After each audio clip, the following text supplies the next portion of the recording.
ज़ख़ीरा अंदोज़ों के खिलाफ कार्रवाइयाँ और बिजली चोरों के खिलाफ क्रैकडाउन दोनों ही शुरू हो चुके हैं और उनके मस्बत नताइज जो हैं वो सामने आना शुरू भी हो गए हैं। बुखारी साहब, मतलब ये क्रैकडाउन जो है मतलब अब किया गया है, तो आपको नहीं लगता कि ये जब इलेक्टेड गवर्नमेंट्स होती हैं तो वो इस तरह के क्रैकडाउन क्यों नहीं कर सकती? अभी भी हमने देखा कि वो हुआ है और उसके नताइज भी बहुत मस्बत जो हैं वो हमारे सामने आना शुरू हो गए हैं। एक तो प्रोबेबली ये कहा जाता है आशा कि जो सियासी हुकूमतें होती हैं वो अनपॉपुलर डिसीजंस नहीं करती हैं, इसलिए कि उनको अपनी साख की भी फिक्र होती है। और दूसरी बात यह है कि जिन लोगों के ऊपर हाथ पड़ना होता है वो चूँकि उनकी पार्टियों से किसी न किसी तरह से जुड़े होते हैं, इसलिए जो है वो सही तरीके से फैसले नहीं कर पाते। ये इंटरिम सेटअप जो है और ख़ास तौर से जिस तरीके से इस इंटरिम सेटअप को एस्टेब्लिशमेंट की भी हिमायत हासिल है, ये इस पोजीशन में था कि अनपॉपुलर फैसले करे।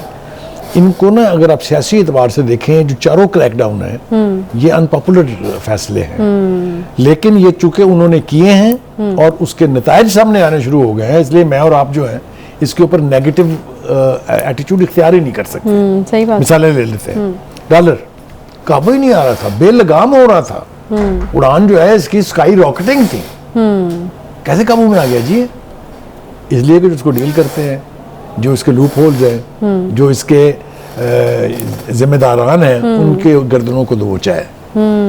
तो आप जरा ये देखें, 343 से डॉलर जो है वो 300 पे आ गया है। और एक हैरान कुन बात जो हुई है वो ये कि ओपन मार्केट में डॉलर सस्ता है इंटरबैंक से, और ये फर्क 50 पैसे का है, लेकिन ये बहुत रेयर है। हुआ जरूर है पहले भी, अच्छा। लेकिन वेरी रेयर। तो इससे क्या फर्क पड़ता है जब इस तरह की सिचुएशन होती है? तो देखिए इसका क्या मतलब है, मतलब किस चीज का निशानदेही करता है ये इस बात की निशानदेही करता है कि लोगों को लिबर्टी नहीं लेने देनी चाहिए, लोगों को खुला नहीं छोड़ना चाहिए, आंखें बंद नहीं करनी चाहिए। स्टेट बैंक को अपने आप को असर्ट करना चाहिए, वजारत खजाना को इन तमाम चीज़ों का इदराक होना चाहिए जिन पर अब फैसले हो रहे हैं, पहले क्यों नहीं हुए?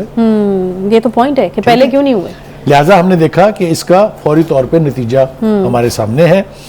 3 रुपए डॉलर जो है वो सब बल्कि 3.5 रुपए गिर गया है ओपन मार्केट में, और उसकी कीमत हो गई अब 300 रुपए और 50 पैसे। हाँ।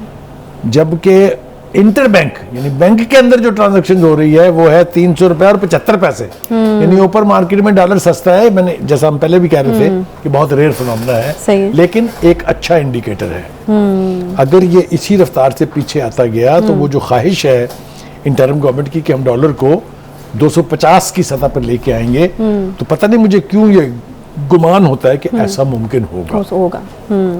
दूसरा इसका इम्पैक्ट ये है कि जब डॉलर सस्ता होता है खासतौर से मुल्क में, तो सोने की कीमत पर भी फर्क पड़ता है। आप ये देखें कि 2600 रुपए फी तोला कीमत कम हो गई है। इसके बरक्स इंटरनेशनल मार्केट में $7 पर आउंस कीमत बढ़ी है सोने की। तो ये इसलिए है कि हमने डॉलर को थोड़ी सी लगाम दी है। एक एस्पेक्ट तो ये हो गया। ठीक है, एक और अनपॉपुलर डिसीजन जो है वो बिजली चोरों के खिलाफ। जी, वेरी वेल सेड, बिल्कुल ठीक कहा आपने। और इसके भी खातिर खा नताइज जो हैं वो आ रहे हैं। मैं आपको एक बात वसूख से कहना चाहता हूं कि अगर हम बिजली का बिल अदा करें और बिजली चोरी ना हो और लाइन लॉसेस ना हो, तो हम खुद कफील हैं बिजली के हवाले से। इसलिए कि ये बड़ी अनफॉर्चुनेट बात है कि बिजली कंज्यूम ज्यादा हो रही है, बिल ज्यादा अदा नहीं हो रहा।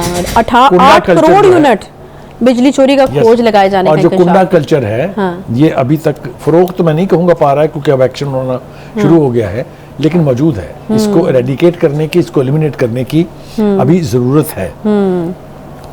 और ये मैं आपको बताऊं कि कई तरह के जराइम जो हैं इसमें इन्वॉल्व हैं।